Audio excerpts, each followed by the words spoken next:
This is a story of heritage and lineage. All wrapped up in carbon fibre and powered by a 599 kilowatt twin turbo V8. That's over 800 horsepower, by the way. And McLaren call this the Elva. This one in particular is the Elva M6A. This is the ultimate tribute to the all-conquering Can-Am car that Bruce McLaren designed, built and drove to victory after victory, along with Denny Hulme in 1967.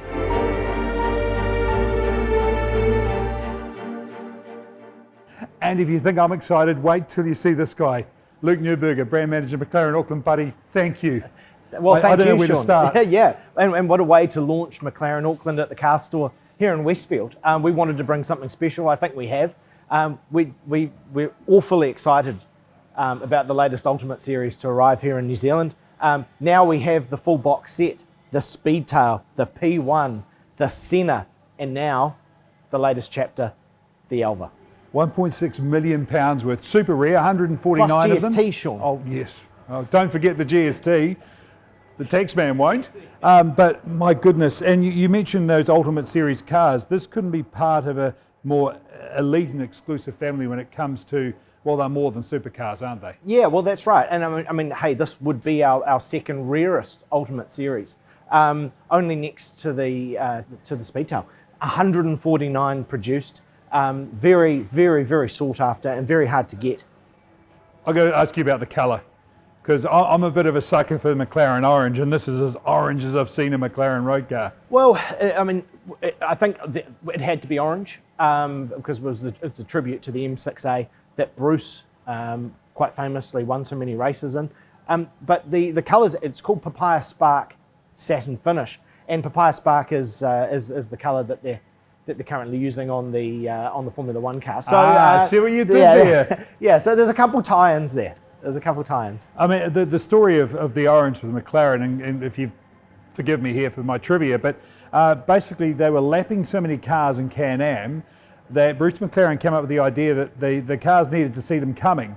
This is effectively the 1960s equivalent to a fluorescent yellow sort of colour, a traffic safety colour. But it was basically chosen so they could get past the cars that they were lapping over and over again. And so they could be seen on a black and white TV. Of course, orange was the colour that was just so noticeable when they were watching TV's black and white.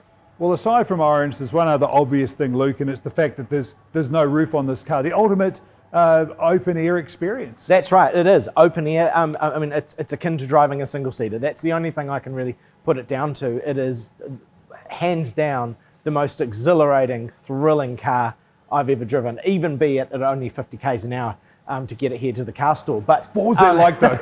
It was amazing. It is amazing. I mean, you really just feel so connected with the car because you don't have the windscreen in front of you. You've got the noise of the exhaust. You can hear the tyres. You can hear the brakes. Yeah, I mean, it's like driving an 820 PS go-kart. I was just going to say, normally we talk about what's the stereo system like? I don't really care about that because this has got the ultimate surround sound. That's right, and it's Dolby Atmos at its finest. We've got 2 exhaust pipes out the back. McLaren engineers have actually designed the rear exhaust pipe to ducktail upwards, just so you get even more theatre when you're driving this car. And you really have to experience it to be able to explain it. It is like no other supercar I've ever driven. I'm just looking too, you're sitting engines right behind you there.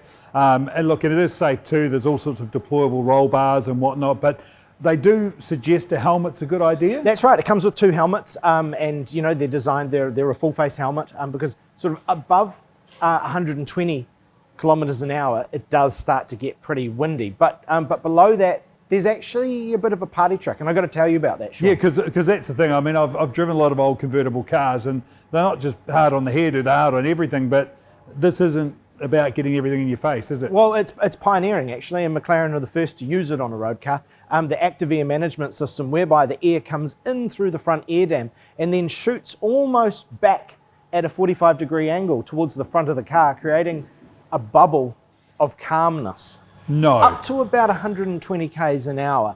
So yeah, it is quite noticeable when you've got it turned on.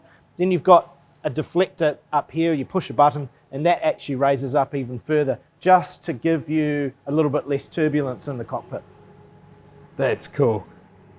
that begs the question. You drove at 50 k's an hour. What are the chances we're going to see this on the track? Oh, look, I think the owner's pretty open to letting us do something special with it, and it deserves to be. I mean, what a way to celebrate Bruce McLaren here in New Zealand, and what a car. The reason I ask about the track, I want to talk about performance. We've talked about the power, over 800 horsepower. This is also super light. It is. Funny, I'm glad you mentioned it. It's the lightest McLaren we've ever produced. Obviously, it's less a windscreen. It's less a few other things that typically our other road cars have.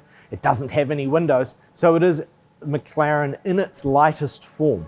Now, I know these things. You don't need to be a super mathematician to know that lots of power and not much weight means very fast. How quick is it? Awfully fast, yep. 0 to 100, 2.8 seconds. 0 to 200, 6.7 seconds. 0 to 200. 0 to 200, 6.7 seconds. So that's quicker even than the mighty Senna. Sean, that's how quick it is, yeah. Hey, speaking of Senna too, I think I recognise those brakes, don't I? That's right, yep. They're the CCMR, the track-focused, track-proven braking system, carbon braking system from the Senna. So it stops as well as it goes. Now, I want to touch on some of the other cool tribute things, but before I do, I love the contrast that you've done here in the car store, Luke, because we have an Artura here, which is, I guess, the electric future of McLaren. It's a plug-in hybrid supercar. It looks incredible, and I would have normally said that's a really standout colour until it's beside this orange. That's right. And isn't it cool, Sean, to have them next to each other? We've got all the new design language, which the Elva brings through, and then we can see some of those traits coming through on our next generation supercar, the Artura. So great to have them next to each other. I want to go back in the old days now, though, because I'm a sporting romantic. I make no apologies. Not just the orange colour, but the old McLaren cars, sign writing on the side with Bruce's signature, the number 4 and the McLaren Motor Racing Team logo, which has been on some of the most incredible cars over the years. I mean, this is something special for any Kiwi sports fan, because what Bruce achieved over there would have been massive banner headline news nowadays, wouldn't it? Yeah, that's right. I mean, to win F1, Indy and Can-Am, all 3 series at the time, incredible. And, these cars were just so incredibly popular back in the 60s. Hey, do pop into the car store. Luke will tell you more about the car, why it's called the Elva. There's a cool wee story there. But this car really needs to be seen, to take it in, to realise how special it is. It's here till next Tuesday. After that, I'm hoping it will be at McLaren Auckland.